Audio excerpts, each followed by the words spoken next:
Hola, un saludo muy especial a todos ustedes. Felicitarles por la realización de este seminario y dar un fuerte saludo al Instituto INSI y a toda la población con discapacidad. Hoy quiero referirme en este breve saludo e intervención al desarrollo personal y al desarrollo humano basado sobre la comunicación. La comunicación desde el punto de vista personal debe tener unos mínimos elementos o criterios. Estamos hablando de posibilitar que los seres humanos tengamos una comunicación asertiva, transaccional, con empatía, con capacidad del uso de la palabra, comunicando la verdad y comunicando siempre una buena intención.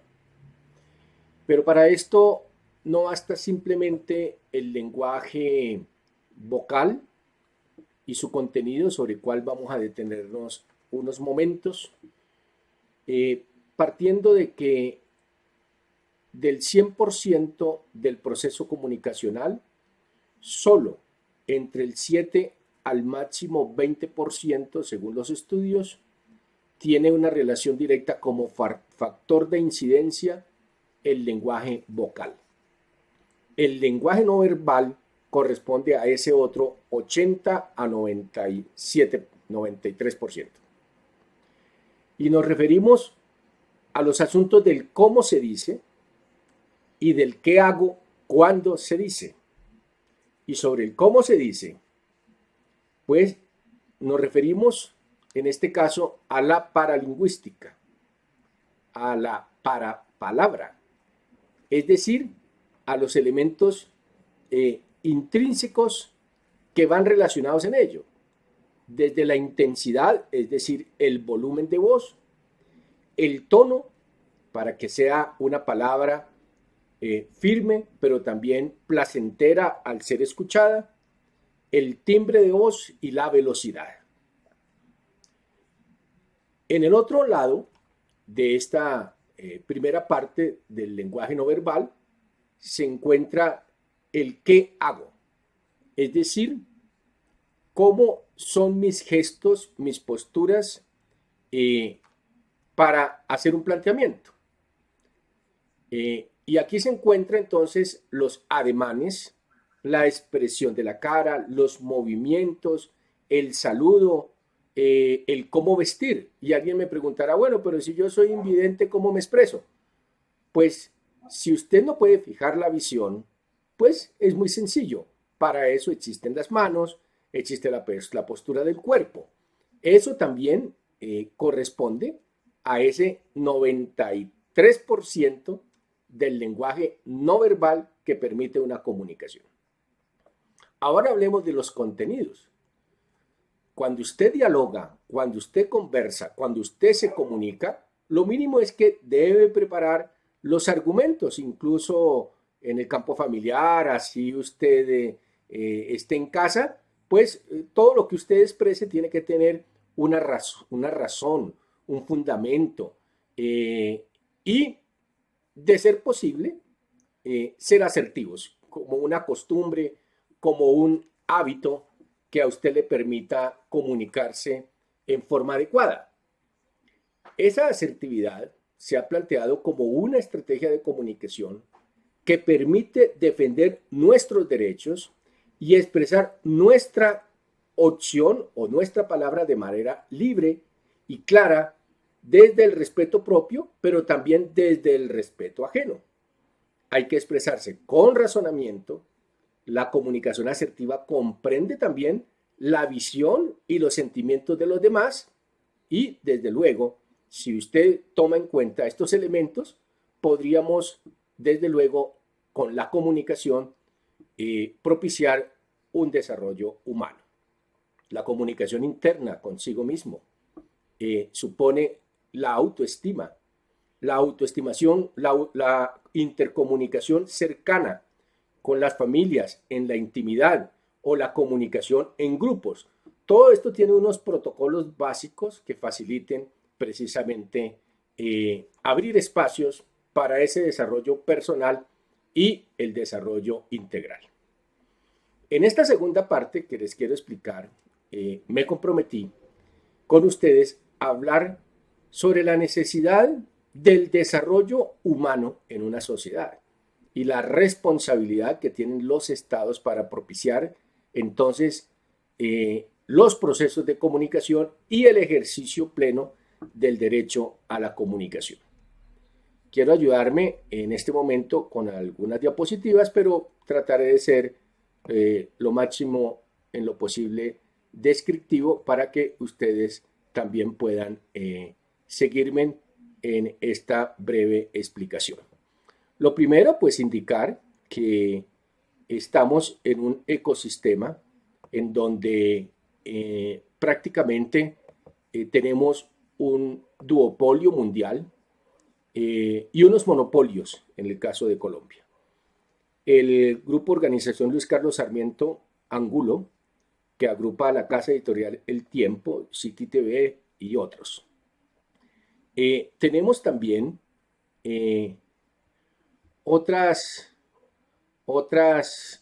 otros grupos económicos.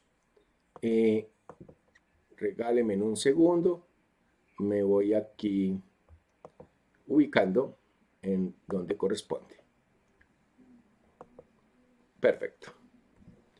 El grupo Santo Domingo o el grupo Valoren, que unifica a Televisión Caracol y al Espectador y otros medios, Prisa Radio, que tiene base en España, que es Caracol Radio, la W Radio, Radioactiva, y pues obviamente todos estos monopolios, la organización Ardila Lule, que es del grupo Postobón, pues que tiene a RCN. Todo esto lleva a un monopolio de frecuencias, a una integración horizontal entre sectores económicos y los medios de comunicación que llevan prácticamente a que aquí estén representados no las voluntades de la gente, sino simplemente unos intereses de grupos económicos con sus tendencias especulativas. Incluso estamos hablando de banqueros que son los propietarios de estos medios de comunicación. Y desde luego, esos monopolios usufructan del pautaje en forma pues monopólica también de recursos que salen del pago de los impuestos de los colombianos. Entonces se hace necesario cambiar este ecosistema para buscar más voces, para buscar que la democracia tenga fundamento en el ejercicio del derecho a la comunicación. Porque cuando la gente no se puede expresar, pues obviamente al no ser conocidas sus ideas, sus voluntades, su visión, pues no se puede compartir con otros grupos poblacionales.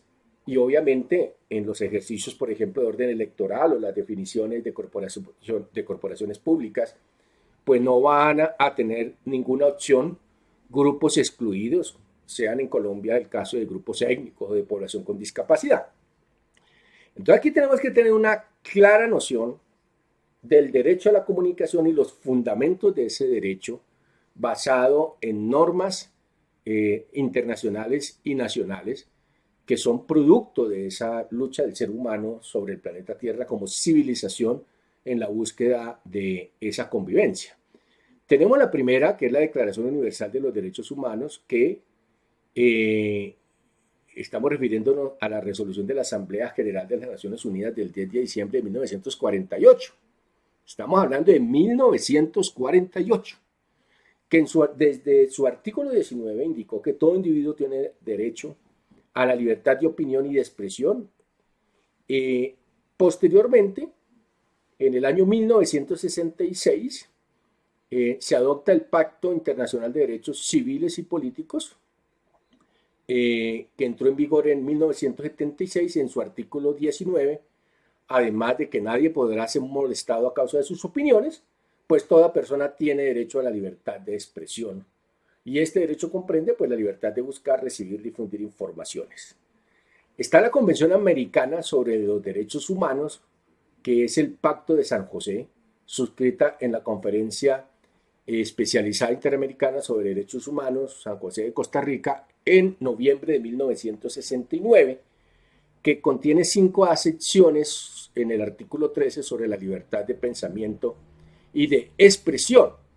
Entre otras cosas, allí se habla de que no se puede restringir el derecho de expresión por vías o medios indirectos tales como el abuso de controles oficiales o particulares de papel, por ejemplo, para periódicos de frecuencias radioeléctricas o en seres y aparatos usados en la difusión de información. Asunto que se usa en Colombia precisamente al no democratizarse en las frecuencias o al tener un control excesivo de la pauta que solamente se concentra en algunos medios. Esto es una forma de censura que viola claramente esta Convención Americana sobre Derechos Humanos.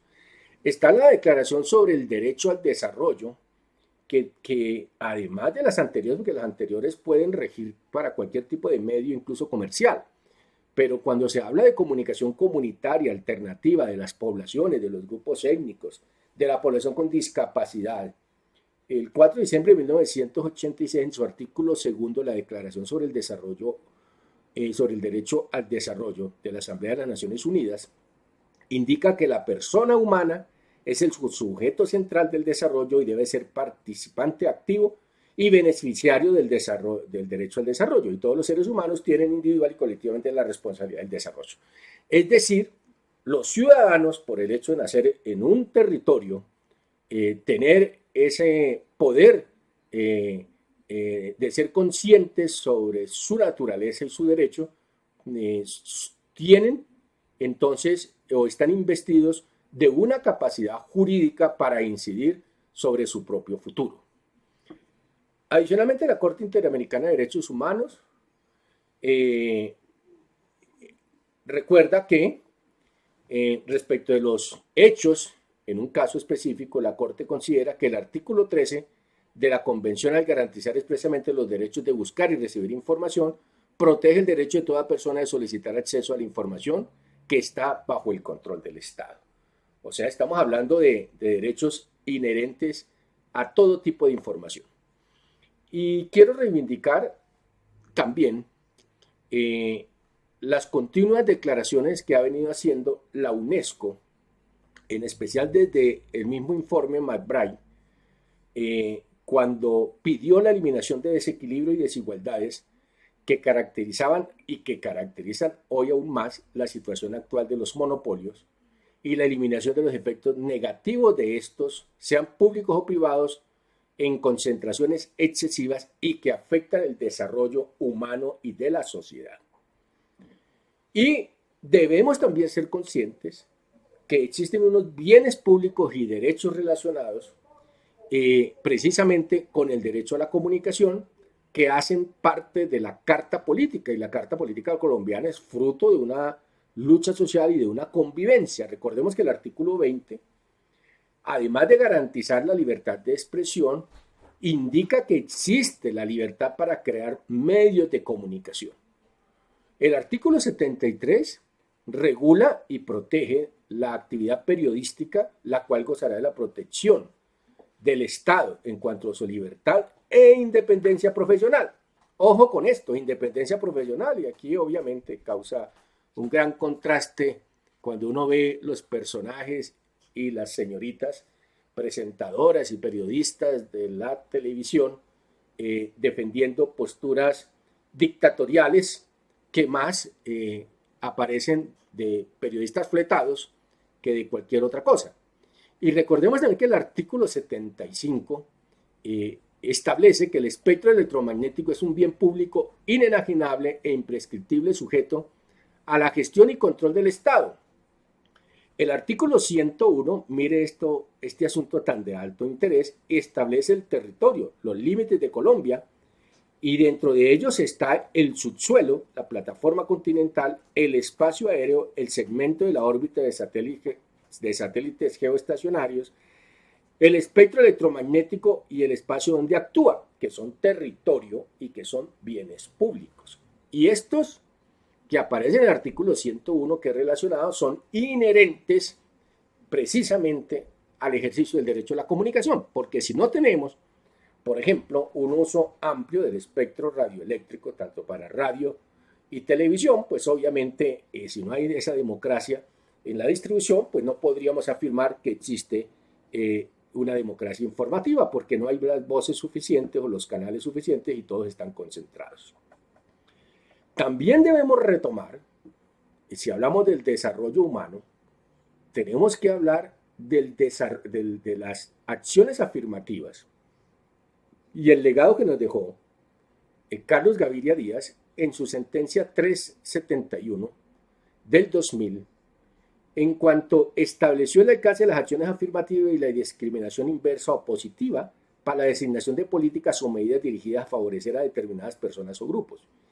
Y miren que aquí me viene un pensamiento que ya se los expresaba sobre la posibilidad incluso de apelar a sentencias como estas para exigir, por ejemplo, un canal para la población con discapacidad o para las poblaciones étnicas. Sobre esto hemos avanzado en algo, en alguna legislación que obliga a espacios, por ejemplo, para la población afrodescendiente y algunos otros asuntos para los indígenas. Y un asunto de alto interés que es el contenido del acuerdo de paz, sobre todo en el numeral 223, que habla sobre la participación ciudadana, en donde se obliga este capítulo constitucional del acuerdo de paz a promover la democratización de la información y el uso del espectro eléctrico disponible, a abrir espacios en emisoras y canales, a financiar la producción y divulgación de contenidos orientados a fomentar una cultura de paz con justicia social y reconciliación por parte de los medios de interés públicos y comunitarios. Si tenemos entonces comprensión y una sana y amplia conceptualización del derecho, podemos entonces comprender que el derecho a la comunicación es similar al derecho a la salud, que es similar al derecho a la recreación, el derecho a la vivienda o el derecho al empleo. Por eso en el mundo, y en especial en América Latina, se han dado unas luchas para buscar una visión antimonopólica y democrática de medios. En la Argentina, por ejemplo, está la ley 26522 del 2009, en Venezuela el artículo 191 de la ley orgánica de telecomunicaciones, que señala que ninguna persona natural o jurídica o grupo podrá obtener en concesión o llegar a controlar más de una estación de radiodifusión o televisión abierta. En Ecuador, que está prohibido la integración de grupos económicos con medios de comunicación a través de la Ley Orgánica de Comunicación y lo prohíbe expresamente en su artículo 113. En Bolivia, en la Constitución Política del Estado Plurinacional, en su artículo 108, establece que los medios de comunicación no podrán conformar de manera directa o indirecta monopolios y oligopolios. Y en el Uruguay, los servicios de comunicación audiovisual que propugnan por una democracia informativa. Sería motivo de alguna otra charla poder dialogar sobre el contenido de estas leyes, pero quiero sí enunciar que las características de estas leyes de medios en América Latina, he encontrado 10 elementos sustanciales que quiero compartir con ustedes y que serviría de fundamento incluso para que trabajemos una ley de medios en Colombia. Y son los siguientes elementos que he encontrado. Uno, se propugna por democratizar la propiedad y la gestión de los medios masivos. Dos, el reconocimiento jurídico, obsérvese bien, de la comunicación comunitaria y alternativa, pues además de lo que ya se reconoce en todo lado como medios del sector público institucionales o los medios privados que lo monopolizan casi todo, en especial tanto audiencias, frecuencias y financiación, fondos y pautas. El tercer elemento que he encontrado es que existe un control a los monopolios, incluso a ese tipo de integraciones lesivas de sectores financieros, económicos o industriales con los medios de comunicación. Se prohíbe en varias partes. El cuarto elemento que se encuentra es la nacionalización y un nuevo modelo de uso del espectro radioeléctrico asignado precisamente para radio, televisión, satélites y otros usos, en donde se propugna por asignar el 33% de las licencias a medios de la comunidad, sean comunitarios, alternativos o de organizaciones no gubernamentales. El quinto elemento que he encontrado es la asignación de cuotas de pantalla más referido a la televisión o de espacios en radio. Y el sexto, la democratización en la producción de contenidos. El séptimo, un proceso participativo. El octavo, una democratización de las infraestructuras. Un noveno elemento que he encontrado es la democratización de los recursos y los fondos. Y un décimo, obviamente, la democratización del pautaje público, entendido como gastos de divulgación de la gestión pública. Entendido esto y comprendida esta tendencia, internacional, al menos en América Latina y el Caribe, y reivindicar de nuevo los vientos del sur que de nuevo retoman los cauces en América Latina, es propicio entonces proponer, afianzar o avanzar en forma amplia y democrática a una ley de medios de comunicación. Como ustedes observan, pues lo tengo ya escrito, pero pues no es motivo de esta pequeña intervención explicarlo, que tendría obviamente como primer elemento el reconocimiento, sea constitucional o legal o estatutariamente, de la existencia de los medios comunitarios alternativos y de las comunidades, esa democratización de la propiedad y de la gestión, el tercio de la pauta, el tercio de las licencias y frecuencias, el tercio de la infraestructura, el tercio de los gastos de divulgación y de los fondos, las cuotas de pantalla y el tema de tecnologías libres. Y me quiero detener un poco sobre este último elemento de las tecnologías libres, porque me parece que hoy en día se convierte en un asunto muy estratégico e importante. Para ello, lo primero que tenemos que hacer es asegurar la neutralidad de la red global Internet. Es una lucha mundial que nos toca dar.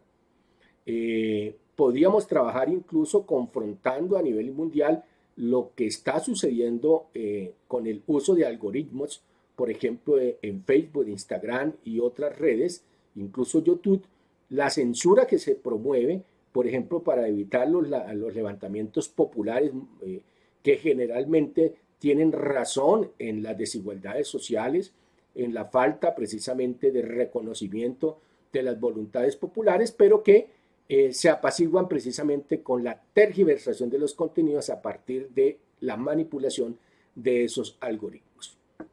Y para finalizar, pues asegurar la libertad e independencia tecnológica. Y estamos hablando aquí de 5 elementos. El software libre, que corresponde a programas con reglas y procedimientos, datos para el sistema, programación y aplicación. Libre, pero que se puede agregar, que se puede desarrollar escalarmente en lo que se construye y que se puede especializar.